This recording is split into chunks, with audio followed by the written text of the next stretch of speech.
लड़का जो बस में बैठा हुआ है अपने 4 दोस्तों के साथ वो घूमने के लिए मंसूरी जा रहा है। उसके साथ एक लड़की बैठती है जो बहुत उदास है। जब भी वो लड़का अपने दोस्तों के साथ मंसूरी में कई जगहों का नाम लेकर घूमने की बात करता तो वो लड़की आंसू आने लगते उसकी आंखों में और अपने आंसुओं को सबसे छुपाती हुई अपना चेहरा चुन्नी से ढक लिया करती। इस बात को वो लड़का नोटिस करता है और उससे पूछता है कि आप इतनी उदास क्यों हो? वो उसे बताती है कि मैं अकेली नहीं हूँ, हम 2 लोग हैं। तभी वो पूछता है कि दूसरा कौन है? तो वो अपनी बैग की तरफ इशारा करती है। आखिर वो दूसरा व्यक्ति कौन था और वो लड़की क्यों उदास थी और वो घूमने के लिए जा रही थी? ऐसा क्या कारण था कि एक उदासी भरे माहौल में वो घूमने के लिए जा रही थी? अक्सर लोग खुशी के माहौल में घूमने के लिए जाते हैं, लेकिन यहाँ पर कुछ अलग था। आइए जानते हैं इस कहानी में कहाँ वो जा रहे थे, क्यों जा रहे थे और वो व्यक्ति जो बैग के अंदर था वो कौन था? नमस्कार, मैं महक चौधरी। आज आपके सामने मंसूरी की एक कहानी लेकर आई हूँ जिसमें एक लड़की जिसका नाम होता है रेखा और एक लड़का जिसका नाम होता है संदीप। संदीप एक बहुत ही खुश मिजाज किस्म का लड़का था। वो दिल्ली की एक कंपनी में जॉब किया करता और जब भी उनकी कंपनी की छुट्टियां पड़ा करती तो उसी समय वो अपने दोस्तों के साथ घूमने के लिए निकल जाया करता। बहुत जगह वो घूमा। बहुत जगह ऐसी थी जहाँ जैसे अब प्रयागराज का चल रहा है, कुंभ के मेले में घूमना जाना हो तो वो ऐसी-ऐसी जगहों का प्लान बनाया करता कि वहाँ पर वो उसे घूमकर शांति मिला करती थी। अब संदीप की छुट्टियाँ पड़ जाती हैं और उन छुट्टियों में वो अपने दोस्तों के साथ एक टूर फिक्स करता है। उस टूर में उन्हें बस से ही जाना था, सारी जो उनकी जर्नी थी वो बस से होनी थी और अब वो एक बस लेते हैं और उस बस में बैठकर चल देते हैं। बस देहरादून पहुँचती है, वहीं से एक लड़की उसके साथ चढ़ती है और वो उसी की साइड वाली सीट पर बैठ जाती है। जो लड़का संदीप है, उसके आगे उसके कुछ दोस्त बैठे हुए हैं, कुछ पीछे दोस्त बैठे हुए हैं और वो अकेला बैठा था तो उसकी साइड में आकर वो लड़की जिसका नाम होता है रेखा, वो बैठ जाती है और अब वो बैठी हुई है, बहुत उदास सी उसका चेहरा बना हुआ है और संदीप काफ़ी खुश है क्योंकि वो घूमने के लिए जा रहा था। तभी वो अपने दोस्तों से बात करता है, कहता है वहाँ चलेंगे, ऐसे घूमेंगे। उसके दोस्त भी इस बात के बारे में बात करते, तो वो लड़की उन बातों को सुनकर उदास हो जाया करती और उसकी आंखों से आंसू गिर जाया करते। कई बार वो अपने आंसुओं को चुपचाप पोंछ लेती है, लेकिन कई बार जब उसे लगता है कि अब मेरा रोना सबको पहचान में आ जाएगा, तो वो अपने चेहरे को अपनी ही चुन्नी से ढक लेती है। इस बात को जो संदीप है वो काफ़ी टाइम से नोटिस कर रहा था। तभी वो अपने दोस्तों को एक मैसेज करता है क्योंकि उन्होंने एक ग्रुप बना रखा था। घूमने के लिए गए थे, जो भी बात करेंगे इस ग्रुप में कर लिया करेंगे और उस ग्रुप में वो मैसेज भेजता है कि जो मेरे साइड में बैठी हुई लड़की है, जब भी हम मंसूरी की किसी भी जगह की बात करते हैं तो ये उदास हो जाती है। इसकी आँखों से आँसू आ जाते हैं, तो वो मज़ाक करने लगते हैं कि क्या हुआ, एक अनजान लड़की से दिल लगा बैठे, तुम्हें तो आज तक किसी से प्यार नहीं हुआ, अब ये क्या है? वो उसका जो ग्रुप है उसमें हँसी के इमोजी आने लगते हैं और वो सारे हँसने लगते हैं संदीप पर। लेकिन संदीप सीरियस लेता है उस बात को और कहता है कि यार ऐसी बात नहीं है। मैं जानना चाहता हूँ ये लड़की घूमने के लिए जा रही है और पता नहीं क्यों उदास है, क्यों रो रही है। तभी वो कहते हैं कि ठीक है तुम बात करो, जो भी कोई बात होगी हम सँभाल लेंगे और अब संदीप अपनी साइड में बैठी रेखा से बात करना चाहता है। वो कहता है कि आप कहाँ जा रही हो? तो वो कहती है मंसूरी जा रही हूँ। किस काम से जा रही हैं? तो वो कहती है मैं घूमने के लिए जा रही हूँ। तभी संदीप कहता है कि आप घूमने के लिए जा रही हो, लेकिन आपके चेहरे पर कुछ और है, आप उदास हो। अगर घूमने के लिए जा रहे हो तो खुश मन से जाओ। इस बात पर वो उस पर झिल्लाने लगती है, कहती है कि तुम्हें क्या मतलब है मेरी ज़िंदगी से, चाहे मैं उदास जाऊँ या खुश होकर जाऊँ। लेकिन संदीप कहता है कि हाँ, मुझे परेशानी हो रही है, जब भी हम बात करते हैं तो आप रोने लगती हो, ऐसा क्या है? तभी रेखा बताती है कि आप सुनना चाहोगे? तो वो बताती है कि हम लोग 2 हैं। तो वो कहता है कि दूसरा कहाँ है? तो वो बैग की तरफ इशारा करती है जो कि ऊपर बस में रखा हुआ था। उस बैग को देखकर अब वो और भी हैरान हो जाता है कि ऐसा कैसे कि इसका साथ वाला इंसान बैग के अंदर है। तो वो पूछता है क्या है बैग के अंदर, कैसे इंसान आ सकता है? तो वो बताती है कि इसमें मेरे पति के कपड़े हैं उनके साथ मैं घूमने के लिए जा रही हूँ। इस बात को सुनकर संदीप भी भावुक हो जाता है और पूछता है कि क्या आपके पति आपको छोड़कर चले गए? इस बात पर रेखा कहती है कि हाँ, वो मुझे इस संसार में अकेली छोड़कर चले गए। अब संदीप समझ जाता है कि इसके पति इस दुनिया में नहीं है, लेकिन संदीप और भी गहराई से सब कुछ जानना चाहता है और वो अब रेखा से कहता है कि अगर आप बुरा ना मानो, तो क्या आप मुझे बता सकती हैं कैसे वो इस दुनिया से चले गए? तो वो बताती है कि हम दोनों एक साथ कंपनी में काम किया करते थे और हमारी इंटरकास्ट मैरिज थी। हम लोग एक दूसरे से प्यार करते थे, तो हमने कास्टों पर नहीं फोकस दिया, हमने सिर्फ प्यार को समझा। और जब हम शादी कर अपने ससुराल गए तो हमारे ससुराल वालों ने मुझे एक्सेप्ट नहीं किया।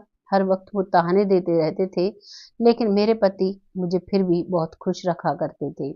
जब भी हम अकेले में शाम को लेटा करते तो वो मुझसे यही बात किया करते थे कि हम लोग मंसूरी जाएंगे घूमने, उस जगह पर जाएंगे, वो जगह बहुत अच्छी है। और उन्हीं जगहों का नाम आप सब ले रहे हो तो मुझे मेरे पति की याद आती है और इस वजह से मेरी आंखों में आंसू आ जाते हैं। तब भी वो कहते हैं कि वो इस दुनिया से कैसे गए, तो वो बताती है कि एक दिन काम के लिए वो अपनी कंपनी जा रहे थे और रास्ते में एक एक्सीडेंट होता है, जिस एक्सीडेंट में मेरे पति इस दुनिया से चले जाते हैं। उसके बाद घर में जब सबको ये बात पता चलती है तो शोक का माहौल हो जाता है और मेरी सास मुझे ताना देने लगती है। कहती है कि तुम इसी लायक थी, तुमने ऐसा ही किया, तुम मेरे बेटे को भी खा गई, तुम बहुत मनुष्य हो, इसीलिए मैं अपने बेटे से मना करती थी कि ये लड़की शुभ नहीं है, तुमने बहुत गलत किया है। और उसी समय मुझे शोक के समय में ही वहां से भगा देते हैं। जब तक मेरे पति की हॉस्पिटल से डेड बॉडी भी नहीं आई थी, उसी दौरान मेरी सास मुझे घर से निकाल देती है। घर से निकलकर मैं अपने मायके जाती हूँ तो मायके वाले भी मुझे स्वीकार नहीं करते। वो कहते हैं कि जहाँ तुम रहती हो वहीं रहो, हमारे पास मत आओ। ना तो तुमने हमारी मर्जी से शादी की थी और ना ही तुम हमारी मर्जी चलाती हो, तो अब क्या लेने आई हो? और उदास रेखा वहां से आकर उसी कमरे पर रहने लगती है जहां पर वो अपने पति के साथ रहा करती थी, क्योंकि जब घर के रोज कलेश होते थे तो उसके पति ने एक कमरा किराए पर लिया था। वहां पर वो दोनों रहा करते थे। अब इन सारी बातों को सुनकर वो जो संदीप है वो बहुत परेशान सा हो जाता है, लेकिन कहता है कि अब जो हुआ उसे नहीं बदल सकते और आपको जहां जहां जाना है वहीं हम जा रहे हैं। आप हमारे साथ शामिल हो जाओ और आपको डरने की बिल्कुल भी जरूरत नहीं है। इस बात पर रेखा एक सुकून की सांस लेती है और सोचती है कि चलो, रास्ते के लिए तो कुछ लोग मिले जो इकट्ठा जा रहे हैं, मैं इन्हीं के साथ घूम लूंगी। और वो अपने पति को याद करती करती और वहीं पर उसकी आंख लगने लगती हैं, क्योंकि रूट काफी लंबा था। और तभी संदीप कहता है कि आप मेरे कंधे पर सर रखकर सो सकती हो, ऐसी कोई भी दिक्कत नहीं है। वो नहीं रखती है और वो सो जाती है। सोते सोते उसका सर उसके कंधे पर आता है तो संदीप उसका हाथ पकड़ लेता है और उसे अपने कंधे पर सुला लेता है। आगे पहुंचते हैं तभी एक होटल आता है। उस होटल पर रुककर कहता है कि अभी थोड़ी ही दूरी है, तुम यहाँ पर उतर कर तुम्हें कुछ खाना है, किसी को वॉशरूम जाना है तो जा सकता है। बस में से सब उतर जाते हैं, लेकिन रेखा जग तो जाती है लेकिन वो उतरती नहीं है। वो देखता है कि सब उतर गए हैं लेकिन रेखा नहीं उतरी है, तो वो उतर कर जाता है। जाने के बाद एक चिप्स का पैकेट और एक कोल्ड ड्रिंक लेकर आता है और सबसे पहले आकर गाड़ी में बैठ जाता है और रेखा से कहता है कि आप ये खा लीजिए, आप नीचे भी नहीं गई, आपने बाहर जाकर घूमा भी नहीं, यहाँ भी बहुत अच्छी जगह थी जहाँ पर इन्होंने रोका है। लेकिन रेखा कोई भी जवाब नहीं देती है। जब बार बार संदीप उससे निवेदन करते हैं खाने के लिए, तो वो चिप्स का पैकेट ले लेती है और कोल्ड ड्रिंक की छोटी बोतल को पीने लगती है। अब खा पी लेते हैं, फिर से बस चल देती है और अब बस पहुंच जाती है मंसूरी। मंसूरी में सब उतरते हैं, सब अपना अपना बैग उठाते हैं। रेखा भी बड़े प्यार से आंखों में आंसू लिए अपने पति का बैग उठाती है जिसमें उसके कपड़े रखे हुए थे और उनके साथ चल देती है। वो सभी जगह घूमते हैं और जब घूमते हैं दोस्तों को भी पता चल चुका था उस लड़की की कहानी। वो भी उसको खुश रखने की कोशिश करते हैं और वो सारा ग्रुप अब सारा फोकस रेखा की तरफ लगाता है। रेखा भी धीरे धीरे उन सब में घुल मिल जाती है और वो बहुत अच्छी अच्छी जगह पर घूमते हैं। घूमने के बाद अब वो वापस दिल्ली आ जाते हैं। वो लड़की भी दिल्ली की होती है और वो लड़का भी दिल्ली का होता है। लड़की अपनी कंपनी में काम करने लगती है और लड़का अपनी कंपनी में काम करने लगता है। लेकिन जब वो घूम रहे थे उस दौरान उन्होंने अपने नंबर एक्सचेंज किए थे और उस एक्सचेंज नंबर की वजह से अब जो लड़का संदीप है वो रेखा को कॉल करता है और पूछता है अब ठीक हो, अब तो ज़्यादा परेशान नहीं हो। इधर से रेखा भी बात करती है और धीरे धीरे बातों का इतना सिलसिला चलता है कि एक दूसरे से कब उन दोनों को प्यार हो जाता है उनको नहीं पता होता। वक्त निकला, धीरे धीरे एक दिन संदीप की कंपनी में एक ऐसी जॉब खाली होती है जिसके लिए रेखा सही थी, क्योंकि उन्होंने आपस में अपनी क्वालिफिकेशन, अपना जो पोस्ट थी उसके बारे में भी डिस्कस किया था। अब वो उसी पोस्ट के लिए रेखा से कहने लगता है और रेखा भी कहती है कि ठीक है, वहीं पर कर लूंगी, वहीं पर तुम्हारे दोस्त भी होंगे, तुम भी होगे तो सही रहेगा। और रेखा अब संदीप की कंपनी ज्वाइन कर लेती है। अब वहां पर वो काम किया करते और उसके बाद घंटों घंटों बैठकर कैंटीन में एक दूसरे से बात किया करते। धीरे धीरे वक्त निकला और अब जो संदीप है वो अपने प्यार का इजहार करने लगता है, लेकिन वो सोचता है कि अगर मैं इससे ऐसे डायरेक्ट कहूंगा तो क्या पता ये मुझे पसंद करे या ना करे, क्योंकि इसका पति इस दुनिया में नहीं है और ये बेहद प्यार अपने पति से करती थी। अब वो अपने आप को रोक लेता है। इधर रेखा सोचती है, लेकिन वो ये सोचती है कि मैं तो पहले ही विधवा हूँ, मेरे पति इस दुनिया में नहीं है, क्या पता संदीप मुझे स्वीकार करे या ना करे।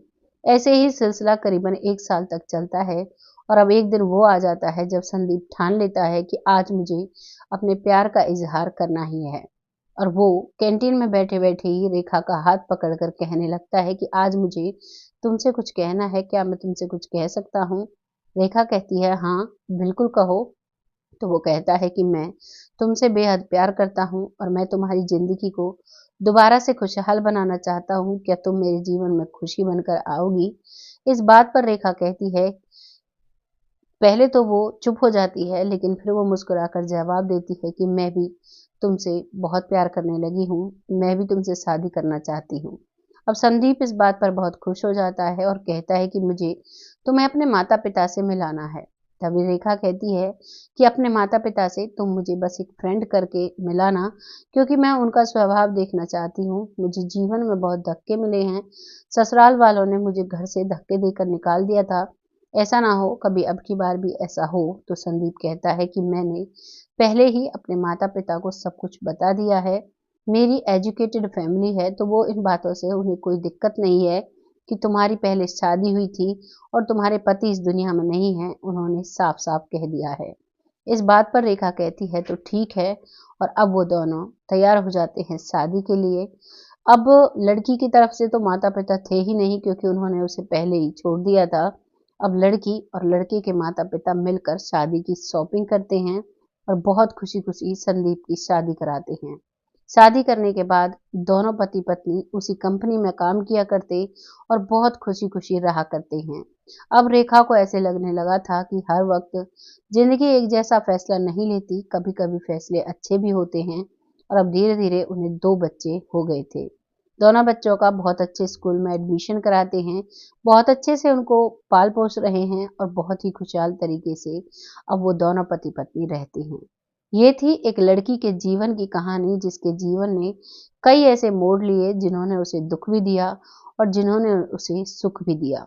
आपको क्या लगा है इस कहानी को सुनकर? अपनी राय कमेंट बॉक्स में लिखिएगा। क्या कहना चाहेंगे आप रेखा के बारे में? क्या कहना चाहेंगे आप संदीप के बारे में, जिसने एक विधवा महिला को अपना जीवन साथी चुना और उसे जीवन में दोबारा मुस्कुराने का मौका दिया? अपनी राय लिखिएगा, लोगों के साथ शेयर करिएगा। बहुत जल्द ऐसी ही किसी कहानी के साथ आती हूँ। तब तक खुश रहें, आबाद रहें। जय हिंद, जय भारत।